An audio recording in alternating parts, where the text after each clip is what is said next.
आप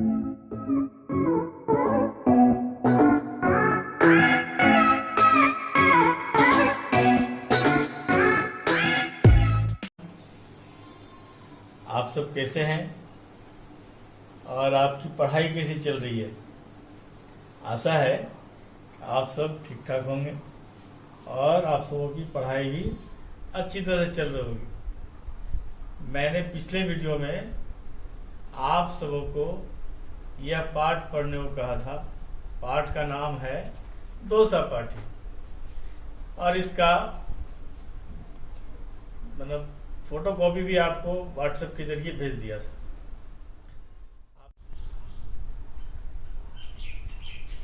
आप सभी उस पाठ को निकालें और जो मैंने वीडियो के अंत में दिया था उसको देखें।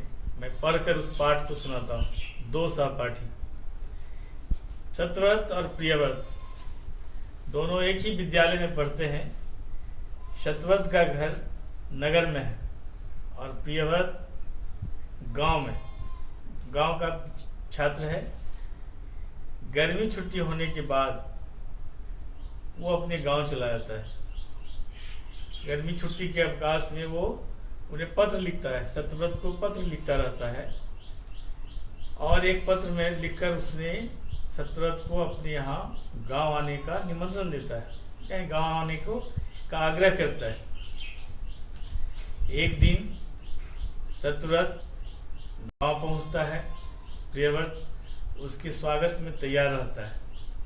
इतना ही नहीं, प्रियव्रत के सहपाठी भी सत्यव्रत से आकर मिलते हैं और उनसे परिचय करते हैं। सत्यव्रत बहुत खुश होता है।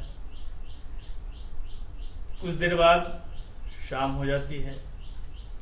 सत्यव्रत और प्रियव्रत दोनों छत पर जाते हैं और कुछ देर बाद अंधेरा होने के बाद गांव में कीर्तन की आवाज सुनाई पड़ती है और कुछ समय के बाद रेडियो पर गाने भी सुनाई पड़ते हैं।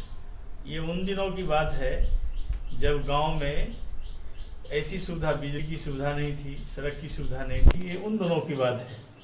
लेकिन अभी के समय में गांव में बिजली की सुविधा है, सड़क की सुविधा है और गांव में भी शहर जैसा वातावरण आपको मिलने को मिल जाएगा। ये उन दोनों की बात है, सत्यव्रत और प्रियव्रत की।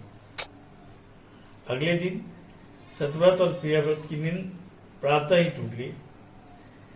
दोनों नदी किनारे स्नान करने के लिए जाते हैं। सूरज की किरणें नदी की लहरों में सुंदर छटा बिखेर रही थी। यह देखकर सत्यव्रत बहुत खुश हुआ। दोनों स्नान करने के बाद घर आए, दूध पिया और फिर आम के बगीचे में चले गए।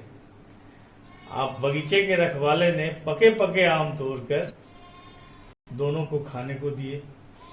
सत्यव्रत आम के पेड़ में पके आम झूलते देखकर बहुत खुश हुआ, क्योंकि ऐसा दृश्य उन्हें शहरों में देखने को नहीं मिला था।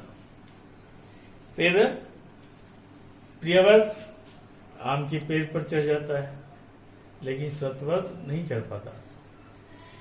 दूसरे दिन फिर दोनों आम के बगीचे जाते हैं आम खाने। प्रियव्रत छत पर पेड़ पर चढ़ जाता है। सत्यव्रत भी कुछ कोशिश करके पेड़ पर चढ़ने की कोशिश करता है। बहुत प्रयास के बाद पेड़ पर चढ़ते समय ही वो गिर जाता है, उसे चोट आ जाती है। सभी उसको लेकर घर आते हैं और उनकी सेवा करते हैं। सबका स्नेह पाकर सत्यव्रत अपनी पीड़ा को भूल जाता है और 3 दिनों के बाद वो फिर शहर लौट आता है। यह दो सहपाठी का ये क्या कहते हैं कहानी थी। इसके अंत में मैं शब्दार्थ, मुहावरा और प्रश्न उत्तर आपको भेज रहा हूँ। आप सभी इसको लिख लेंगे कॉपी में और याद करने का भी कोशिश करेंगे। पहला पाठ मैंने दे दिया था, दूसरा पाठ भी दे रहा हूँ। ये नोट तैयार हो जाना चाहिए। स्कूल खुलते ही इसका सारा मैं चेक कर दूंगा। आप सबों को दो सहपाठी का प्रश्नोत्तर बता रहा हूँ। प्रश्न है, सत्यव्रत का मन क्यों खुश हुआ? क्या प्रश्न है कि सत्यव्रत का मन क्यों खुश हुआ? इसका उत्तर है, संध्या के समय भजन कीर्तन का संगीत सुनकर सत्यव्रत का मन बहुत खुश हुआ। मैं बता रहा हूं, ध्यान से सुनिए, फिर आप इसको अपने कॉपी में लिख लेंगे। दूसरा प्रश्न है, प्रभात का सुंदर दृश्य कैसा होता है? ध्यान से सुनिए प्रश्न को। प्रभात का सुंदर दृश्य कैसा होता है? प्रभात में सूर्य की लाल किरणें नदी की लहरों में फैलती दिखाई देती है। यह दृश्य बहुत ही सुंदर होता है। तीसरा प्रश्न है, गौ नंबर, गांव के आनंद का वर्णन कीजिए। ध्यान से सुन रहे हैं प्रश्न, आप सभी ध्यान से सुनिए। गांव में नदियां बहती है, आम के बाग होते हैं, पके आमों की अपनों मित्रों के साथ तोड़कर खाने में बहुत आनंद मिलता है। गांव में भजन कीर्तन और राम की कथा सुनने को मिलती है। और चौथा घ नंबर का क्वेश्चन है, सत्यव्रत अपनी पीड़ा को कैसे भूल गया? सत्यव्रत अपनी पीड़ा को कैसे भूल गए? घ नंबर का चौथा प्रश्न है। चोट लगने पर घर के सारे लोग सत्यव्रत की सेवा में लग गए।